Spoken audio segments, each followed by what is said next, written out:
अस्सलाम वालेकुम। डायबिटीज़ और रमज़ान पार्ट 2 के साथ हाज़िर हूँ, आप सबकी डॉक्टर राशिदा। तो अभी मैं आपको ये बताऊँगी कि शुगर के मरीज़ अफ्तारी कैसे करें, अफ्तारी में क्या खाएं। और ये वीडियो मैंने बिल्कुल उस हिसाब से बनाई है जो मैं क्लिनिक में अपने पेशेंट्स को गाइड करती हूँ, और उनकी जो क्वेरीज़ होती हैं, उनके जो सवालात होते हैं, और उनको मैं एक्सप्लेन करती हूँ, और वो बहुत खुश होके जाते हैं कि आपने तो मसला ही आसान कर दिया। ठीक है। सो अफ्तारी, सबसे पहला सवाल जो मरीज़ों का होता है, डॉक्टर हम खजूर खा सकते हैं? ठीक है। सो खजूर उमन हमारे यहाँ ये ठीक है, ये सुन्नत भी है, लेकिन हुज़ूर पाक सल्लल्लाहु अलैहि वसल्लम के पास बहुत दफ़ा खजूर अवेलेबल नहीं होती थी। तो उस सूरत में वो सादे पानी से भी उन्होंने नमक से भी रोज़ा खोला और नमक से भी रोज़ा खोला। ठीक है। तो रोज़ा खोलने के लिए इस तरह की कोई शर्त नहीं है कि खजूर अगर आप नहीं खाएंगे इफ्तार में तो आपका रोज़ा नहीं खुलेगा। देखिए, आप शुगर के मरीज़ हैं और खजूर ठीक है एक बहुत अच्छा मील है। ठीक है। ये मैं एक नॉर्मल लोगों के लिए जिनको कोई मर्ज़ नहीं है, शुगर नहीं है, उनके लिए भी मैं वीडियो बनाऊंगी, तो उसमें मैं आपको बताऊंगी। और ये चीज़ें मैंने जो है डाइटिशियंस से भी सुनी हैं, न्यूट्रिशनिस्ट और डाइटिशियंस जो होते हैं, कि एक बहुत गुड मील है। लेकिन शुगर के मरीज़ों के लिए उसमें बहुत ज़्यादा मिठास है जो कि आपको नुकसान कर सकती है। हाँ, ख़ास तौर पे जब आपकी शुगर कंट्रोल नहीं है। लेकिन अगर आपकी शुगर कंट्रोल चल रही है तो आप आधी खजूर इस्तेमाल कर सकते हैं, आधी से ज़्यादा नहीं। ठीक है। फिर आप पियेंगे सादा पानी। और जैसे मैंने पिछली वीडियो में भी थोड़ा सा बताया था कि आप अगर इंसुलिन लेते हैं या शुगर की ऐसी दवाई लेते हैं जो आप खाने से पहले इस्तेमाल करते हैं खाली पेट, तो रोज़ा है और अब आप कैसे करेंगे, तो उसके लिए आप ये कर सकते हैं कि आप थोड़ा सा पानी पीकर अपना रोज़ा इफ्तार कर लीजिए और फिर आप अपनी दवा खाइए, और फिर आप नमाज़ पढ़ लीजिए 10-15 मिनट में, और उसके बाद आप अपना नॉर्मल मील या जो आपने इफ्तार के लिए तैयार किया वो आप ले सकते हैं। तो जी खजूर हो गई। खजूर के बाद हाँ, आप सादा पानी पी सकते हैं। आप रूह अफ़ज़ा, जाम शीरी, इस तरह का कोई भी लाल शरबत, ऑरेंज शरबत जैसे जूसेस, टैंग, ये आपके लिए नहीं है। ठीक है। सही, आपने रोज़ा रखा है, आप सारे दिन से भूखे हैं, लेकिन ये आपके लिए नहीं है। आप इस तरह की मीठी चीज़ें लेंगे तो आपकी एकदम शुगर जो है वो स्पाइक करेगा ऊपर, इंसुलिन होगा नीचे, और आपकी शुगर बढ़ जाएगी और उससे आपकी तबीयत ख़राब हो सकती है। सादा पानी ले लीजिए, जैसे मैंने बोला था। आप दूध या लस्सी, जो कि आप लो फैट लीजिए तो ज़्यादा बेहतर है। आधा दूध, आधा पानी, पूरा गिलास बना लीजिए। इसी तरह आप लस्सी के साथ कर सकते हैं, या दही की लस्सी घर में बना लें। ठीक है। कोई किसी भी किस्म का आपने फ्रूट जूस इस्तेमाल नहीं करना। फ्रूट जूसेस आपके लिए नहीं है, उसमें बहुत ज़्यादा फ्रक्टोज़ होता है जो शुगर के मरीज़ों के लिए अच्छा नहीं है। ये आपने रोज़ा खोल लिया। अब डॉक्टर साहब, हम फ्रूट चाट खा सकते हैं? Very interesting question. मैंने अपने पेशेंट्स का, मैं फ़िज़िशियन हूँ, डाइटिशियन नहीं हूँ, बट मैं डॉक्टर तो हूँ। मैंने अपने पेशेंट्स का ये मसला इस तरह से हल किया, जी आप खा सकते हैं, लेकिन मेरी बताई हुई रेसिपी से। और वो रेसिपी क्या है? देखिए, हम शुगर के मरीज़ को उमूमन दिन में एक टाइम एक किस्म का फल, एक अदद जो है वो एडवाइस करते हैं। ये कि क्या कैसे फल और शुगर के मरीज़ों को क्या लेना चाहिए डाइट में, वो मैं इंशाल्लाह इस पर भी एक मैं अलग से वीडियो बनाऊंगी। लिस्ट बढ़ती जा रही है वीडियोस की। खैर, तो अभी हम बात करें इफ्तारी की। तो आपने फ्रूट चाट कैसे बनानी है? आप एक काम कीजिए, आप मार्केट जाइए, सबसे पहले एक प्याली लीजिए जो आपके बहुत काम आएगी। और वो प्याली क्या होगी?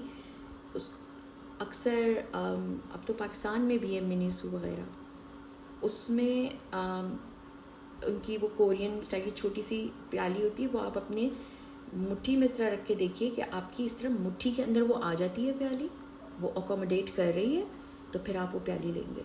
अब उस प्याली का फ़ायदा बहुत होगा। जो भी मैं आपको चीज़ बताऊंगी कि आपने मुट्ठी भर लेनी है, वो आप वो प्याली इस्तेमाल करेंगे। अब आपने क्या करना है? सेब की एक काश काट लीजिए। ठीक है। इतना सा आप केले के 1-2 पीस काट के वो आप डाल लीजिए, और वो जो सेब की एक काश है उसको आप क्रश कर लें, मतलब वो फ्रूट चाट के लिए काट लें। अंगूर भी मीठा होता है, बट चलिए आप 1 अदद अंगूर ले लीजिए। स्ट्रॉबेरी आपके लिए मीठी है, और ख़ासतौर पर अगर आपकी शुगर कंट्रोल नहीं है तो उसको आप अवॉइड कीजिए। अच्छा, इसके अलावा अमूमन हम इसमें क्या डालते हैं, खरबूजा डालते हैं। खरबूजे का भी इतना सा टुकड़ा लीजिए, उसके भी छोटे टुकड़े करके वो आप इसमें डाल लीजिए। मैंने आपसे कहा आप दिन में 3-4 बादाम, 2-3 काजू, 1 अदद अखरोट ये खा सकते हैं। इसको आप क्रश करके इसको भी इस फ्रूट चाट में डाल लीजिए। इसके अंदर आप कोई क्रीम या वो मत इस्तेमाल कीजिए, आप काली मिर्च डालिए, ठीक है, अगर आपको पसंद है तो, वरना आप सादी भी खा सकते हैं।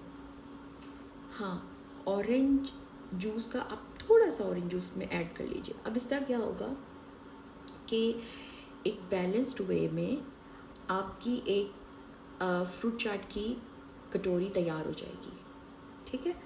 और इसमें आप कौन सा फल ऐड कर सकते हैं, स्ट्रॉबेरी वगैरह तो मीठा होगा, वो आप नहीं लीजिए, ठीक है।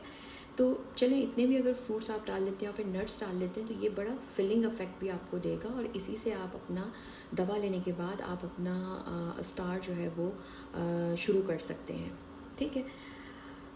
अब नेक्स्ट सवाल, डॉक्टर साहब हम पकौड़े खा सकते हैं, ठीक है।